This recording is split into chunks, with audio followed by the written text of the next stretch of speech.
একদিন এই ডাকাত এই খরগোশটাকে তার গাড়ির চাকা বানিয়ে ফেলেছিল। কারণ একদিন খরগোশ যখন ব্যাংক থেকে তার গাজর বের করে বাড়িতে যাওয়ার জন্য রাস্তায় একটা ট্যাক্সিকে থামিয়ে দেয়, তখন সে বুঝতে পারে সেটা কোনো ট্যাক্সি না, সেটা হলো একজন ডাকাতের গাড়ি, যে কিনা ব্যাংকের টাকা লুট করার জন্য সেই গাড়িটাকে এখানে নিয়ে এসেছিল।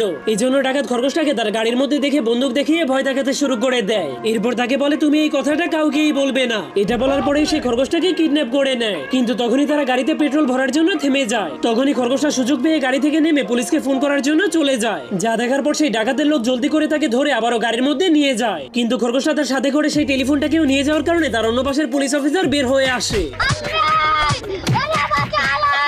কিন্তু এরপর হঠাৎ করে তাদের সামনে গাড়ি থামিয়ে দেওয়ার সিগন্যাল চলে আসে। এই জন্য ছোট ডাকাত খরগোশকে সামনে ট্রেন আছে কিনা তা দেখার জন্য পাঠিয়ে দেয়। কিন্তু খরগোশটা চালাকি করে তাদেরকে মিথ্যা কথা বলে দেয়। কিন্তু তখনই হঠাৎ করে একটা ট্রেন এসে তাদের এবং তাদের গাড়ির অবস্থা একদমই খারাপ করে দেয়। এই জন্য ডাকাতদের বস অনেক রেগে সেই খরগোশটাকে দিয়েই তাদের গাড়িটাকে ঠিক করায়।